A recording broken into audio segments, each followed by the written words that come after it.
Om Sairam. Welcome to my channel Shri Saidevi చరణాలు.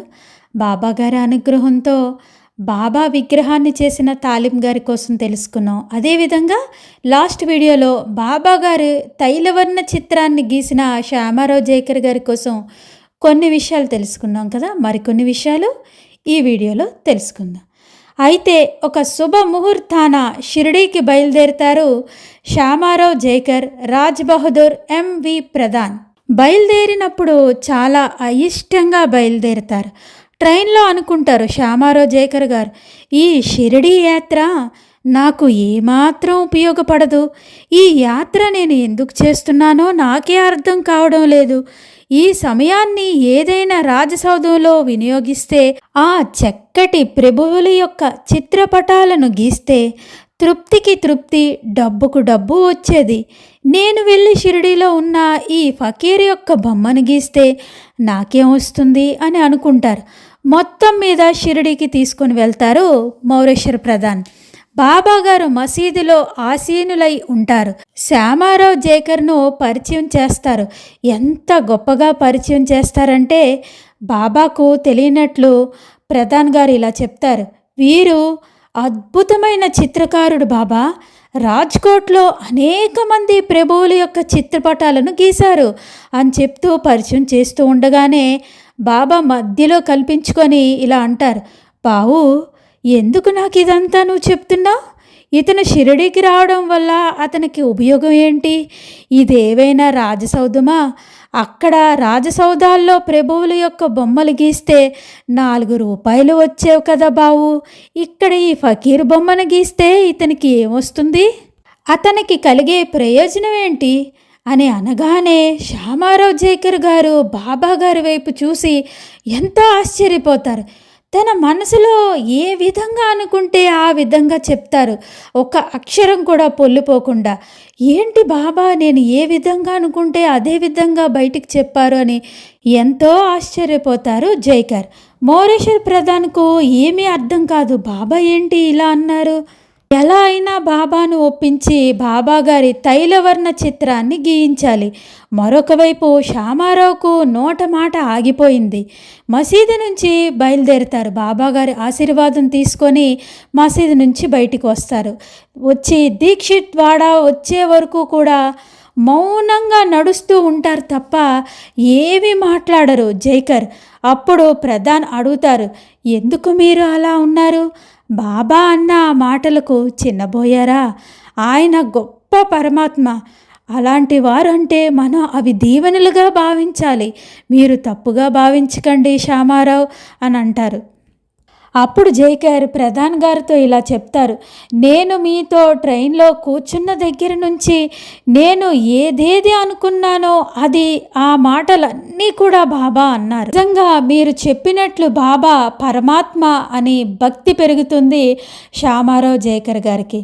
నిజానికి చెప్పాలంటే శ్యామారావు జైకర్ గారు గీసిన ఆ ఫోటోలు ఈ 100-150 సంవత్సరాలుగా ఉన్నాయో లేదో మనకు తెలియదు, కానీ బాబా గారి చిత్రాన్ని గీసిన చిత్రపటం మాత్రం ఇప్పటికీ కొన్ని కోట్ల మంది భక్తులు ఆయన గీసిన చిత్రపటానికి నమస్కారాలు పెడుతున్నారు, పూజిస్తున్నారు. ప్రతి ఇంట్లో ఆ ఫోటో ఉంది. ఆ ప్రభువుల ఫోటోలు కేవలం వారి కుటుంబానికి మాత్రమే పరిమితం, కానీ బాబా గారి చిత్రపటం సూర్యచంద్రులు ఉన్నంత వరకు సజీవంగా ఉండిపోయింది. ఆ రోజు ఫకీరు బొమ్మను గీస్తే నాకు ఏమొస్తుంది అని అనుకున్నారు కదా శ్యామారావు జైకర్ గారు. శాశ్వతంగా శ్యామారావు జైకర్ గారి కళ ఏదైతే అతను నమ్ముకున్నారో ఆర్ట్ సజీవంగా ఉండిపోయింది నేటికి షిరిడీలో. ఈరోజు జైకర్ గారు లేరు, కానీ అతని కళ సజీవంగా ఈరోజు షిరిడీలోని పదిలంగా భద్రంగా ఉంది. సరే, బాబా ఆ విధంగా మాట్లాడిన తర్వాత ఇంకెక్కడ గీనిస్తారు? వద్దు అన్నారు కదా బాబా. బాబాను ఒప్పించడానికి మళ్ళీ బాబా భక్తుడైన మాధవరావు దేశపాండే శ్యామను సహాయం కోరుతారు ప్రధాన్. మాధవరావు దేశపాండే శ్యామ 3 రోజులు పోతారు వస్తారు. అలాగా బాబా గారిని అడుగుతారు. ఆ మాట ఈ మాట చెప్పి ఒప్పించడానికి ప్రయత్నం చేస్తారు, కానీ బాబా అస్సలు ఒప్పుకోరు. ఒకరోజు అదే పని మీద కూర్చొని బాబాను ఒప్పిస్తారు మాధవరావు దేశపాండే శ్యామ. ఇలా చెప్తారు, బాబా ఏమీ లేదు, మీరు ఒక్క 10 నిమిషాలు కూర్చోండి, నేను మసీదు తెరవేస్తాను. శ్యామారావు జైకర్ వస్తాడు, వచ్చి మీ యొక్క తైలవర్ణ చిత్రాన్ని గీస్తాడు. సరే అని అనండి బాబా అని అంటారు శ్యామ. కానీ మళ్ళీ బాబా ఇలా అంటారు, శ్యామ ఈ ఫకీర్ బొమ్మ ఎందుకు, నీ బొమ్మ గీయించుకో బాగుంటుంది అని అంటారు. బాబా ఏదో ఒక మాట చెప్పడం. మళ్ళీ మాధవరావు దేశపాండే శ్యామ, బాబా నా మాట వినండి బాబా, మీ చిత్రాన్ని గీయడానికి వచ్చాడు, ఈ ఒక్కసారి ఒక్క పటం గీస్తాడు, నా మాట వినండి బాబా అని ఎంతసేపో ఒప్పిస్తారు మాధవరావు దేశపాండే శ్యామ. ఎంతసేపో ఒప్పించిన తర్వాత ఒప్పుకుంటారు బాబా. అప్పుడు శ్యామారావు జైకర్ వచ్చి ఎంతో అందంగా బాబా గారిని చిత్రాన్ని గీస్తారు.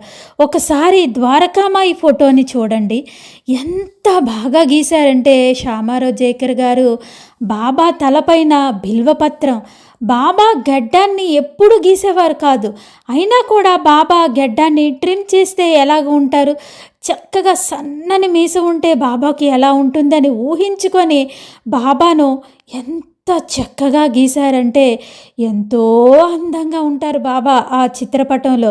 మామూలుగా బాబా ఎంతో బాగుండేవారు, ఇంకా కొంచెం ఊహించుకొని గీస్తారు.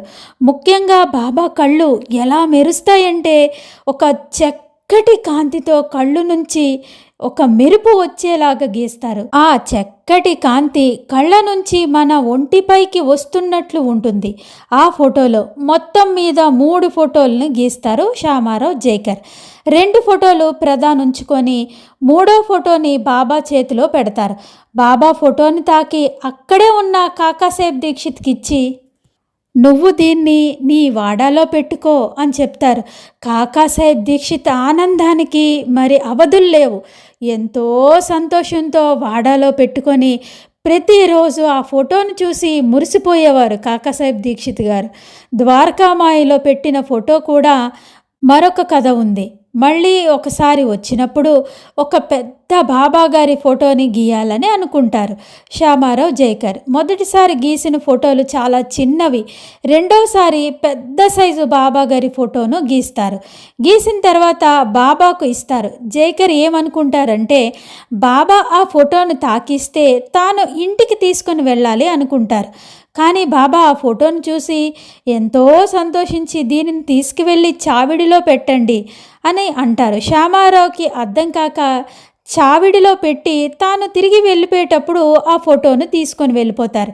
పూణేకి వెళ్ళినప్పుడు తన ఇంట్లో పెట్టి పూజించాలని అనుకుంటారు. కానీ ఆ ఫోటోని తీసుకొని వెళ్ళిన దగ్గర నుంచి కూడా విపరీతంగా బిజీ అయి పూజించడం అస్సలు అవ్వదు.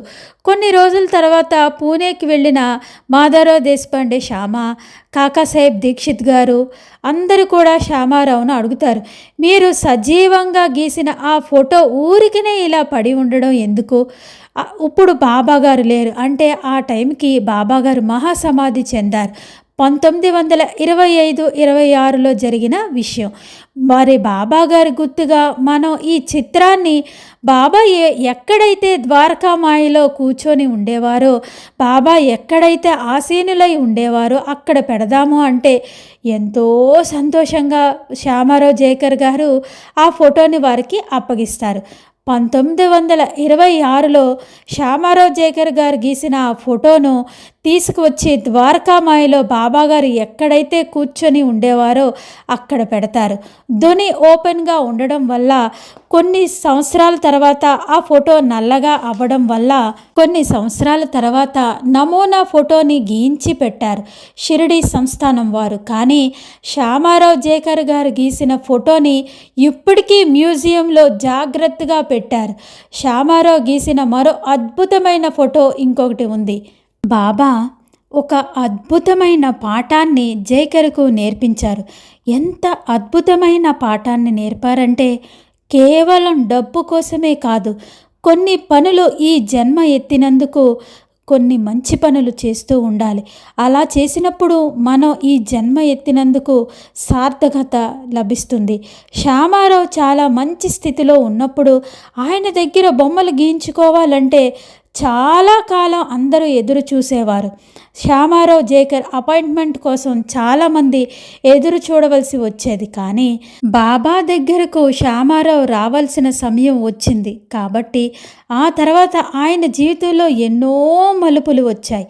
ఎంతో గొప్ప స్థితిలో ఉన్నవారు చాలా కింద స్థాయికి రావడం, కుటుంబంలో 2 పిల్లలు చనిపోవడం, సరిగ్గా ఆదాయం రాకపోవడం, ఇవన్నీ కూడా శ్యామారావు జీవితంలో కూడా వచ్చాయి.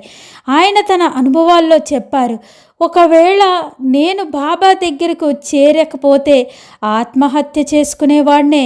ఎందుకంటే ఎంతో ఉన్నతమైన స్థితిలో ఉన్న అలాంటి వ్యక్తి పడిపోయేసరికి ఎక్కడికి వచ్చారు? బాబా దివ్య చరణాల చెంతకు చేరారు. బాబా తనను నమ్ముకున్న బిడ్డలను ఎప్పుడూ కూడా నేలపైన పడనివ్వరు. ఎక్కడ పడేసుకుంటారంటే తన ఒడిలో పడేసుకుంటారు. మనం కింద పడకుండా, మనకు చిన్న దెబ్బ కూడా తగలకుండా బాబా తన ఒడిలో ఉంచుకుంటారు మనందరినీ కూడా. ఎప్పుడు మనందరం బాబా గారి ధ్యాసలో ఉండేలాగా, ఆయన చెప్పేది మనకు అర్థం అయ్యేలాగా, ఏ పరిస్థితుల్లోనైనా ఒక ధైర్యం ఇచ్చేలాగా మనతో ఉంటారు బాబా. మనం కింద పడకుండా బాబా తన చేతుల్ని అడ్డుపెట్టి తన ఒడిలో పడేసుకుంటారు. శ్యామారావు జేకర్ గారికి కూడా ఇలాగే జరిగింది. అయితే శ్యామారావు ఇంకొక అద్భుతమైన చిత్రాన్ని కూడా గీశారు అని చెప్పాను కదా. మొదటిసారి దర్శనం తర్వాత బాబా గారి మీద భక్తి పెరిగి చాలాసార్లు షిరిడీకి వచ్చేవారు. ఆయన ఆర్టిస్ట్ కాబట్టి చాలా ప్లేసులకి వెళ్ళవలసి వచ్చేది. పూణే, నాగ్పూర్, అహ్మద్నగర్, ముంబై ఇలాగా ఎన్నో ప్లేసులకి వెళ్ళి వచ్చేవారు. ఎప్పుడు సమయం దొరికితే అప్పుడు షిరిడీకి వచ్చి బాబాను దర్శించుకునేవారు. ఒకసారి షిరిడీకి వచ్చినప్పుడు చావడి ఉత్సవం చూస్తారు. అది చూసిన జేకర్ గారికి ఎంతో నచ్చుతుంది, ఎంతో సంతోషం, ఎంతో అనుభూతి కలుగుతుంది ఆయనకు. అప్పుడు అనుకుంటారు శ్యామారావు, ఈ అద్భుతమైన వాయిద్యాలు, కాగడాలు, లాంతర్లు, ఆ లాంతరు వెలుగులో మెరిసిపోయేటటువంటి బాబా ముఖవచ్చస్సు, బాబా చేతిని పట్టుకొని ఒకరు, బాబాకు ఛత్రం పట్టుకొని ఇంకొకరు, వెండి దండాన్ని పట్టుకొని ఒకరు, ఇలా ఆ వైభవాన్ని చూసిన శ్యామారావు గారికి ఇలా అనుకుంటారు, అరెరే, ఈ అద్భుతమైన దృశ్యం భవిష్యత్తు తరాలు ఏ విధంగా ఆస్వాదిస్తాయి? ఎంత చెబితే వారికి తెలుస్తుంది. ఎస్, నేను ఈ చిత్రాన్ని గీయాలి. ఇదిగో బాబా యొక్క చావిడి వైభవం ఇలా ఉంటుంది అని తెలియజేయడానికి ఎంత అద్భుతంగా చావిడి ఫోటోని శ్యామారావు జేకర్ గారు గీశారంటే, బాబా గారి ముందు 2 పిల్లలు, ఆజానుబాహుడైన బాబా కఫ్నీని ఒక చేత్తో పైకెత్తి పట్టుకొని పక్కన మహల్సాపతి నిలబడి ఉంటారు. నిజంగా చావిడిని మన కళ్ళ ముందు ఆవిష్కరించారు శ్యామారావు జేకర్ గారు. ఆ చావిడి ఫోటోని మనం కానీ చూస్తే ఆజానుబాహుడైన బాబా నిలబడితే ఏ విధంగా ఉంటుంది, బాబా ద్వారకామాయి ఫోటో కానీ, రాయి మీద కూర్చున్న ఫోటో కానీ, బాబా కూర్చొని ఉంటారు కానీ చావిడి ఫోటోలో బాబా నిలబడి ఉంటారు. ఆ ఫోటోని కానీ చూస్తే శ్యామారావుకు సాష్టాంగ నమస్కారం చేయాలని అనిపిస్తుంది. ఆ ఫోటోలో 2 పిల్లలు ఉంటారు కదా, మౌరేశ్వర్ ప్రధాన్ కుమారుడైన చోటా సాయినాథ్, శ్యామారావు జేకర్ గారి కుమారుడైన సురేంద్ర, ఈ 2 పిల్లలను గీశారు. ఆ 2 పిల్లల్ని కూడా ఎంతో అందంగా ఉంటారు. ఎందుకు వీళ్ళిద్దరిని గీశారంటే, మౌరేశ్వర్ ప్రధాన్ ద్వారా తాను షిరిడీకి వచ్చి బాబాను దర్శించుకున్నారు. అలాగే జేకర్ గారి కుమారుడిది కూడా గీశారు. ఎందుకంటే నేను ఏ విధంగా అయితే బాబా దగ్గరకు చేరి అద్భుతమైన జ్ఞానాన్ని, ఆనందాన్ని పొందగలిగానో, నా పిల్లలు, వారి పిల్లలు అందరూ కూడా బాబా గారి దివ్య చరణాల చెంతకు చేరాలి అన్న ఒక్క కోరికతో మాత్రమే శ్యామారావు జేకర్ గారు ఈ 2 పిల్లల ఫోటోల్లో గీస్తారు. కానీ నిజానికి బాబా గారి చావడి ఉత్సవం జరిగినప్పుడు షిరిడీలో ఎప్పుడు కూడా 2 పిల్లలు ఉండేవారు. ఒకరు కాకాసాహెబ్ దీక్షిత్ కుమారుడైన బాబు దీక్షిత్, ఇంకొకరు బాలయ్ బాటే కుమారుడైన బాబు బాటే. వీరిద్దరూ కూడా చావడి ఉత్సవం రోజు ఎంతో అందంగా తయారయ్యి తలకు తలపాగా చుట్టుకొని వచ్చి మసీదులో బాబా ముందుకు వచ్చేవారు. వాళ్ళిద్దరిని చూడగానే బాబా, మహారాజులు వచ్చేశారు, ఇంకేం మొదలు పెట్టండి అని అనేవారు. ఈ ఇద్దరు పిల్లలు కూడా బాబా గారి ముందు నడిచేవారట. రోజుల్లో చావడి ఉత్సవాన్ని చూడ్డానికి 2 కళ్ళు చాలేవి కాదట. శ్యామారావు జైకర్ గారు ఈ 2 చిత్రపటాలను గీస్తారు. మరెన్నో విషయాలు శ్యామారావు జైకర్ గారి కోసం మరొక వీడియోలో తెలుసుకునే ప్రయత్నం చేద్దాం. ఓం సాయిరామ్.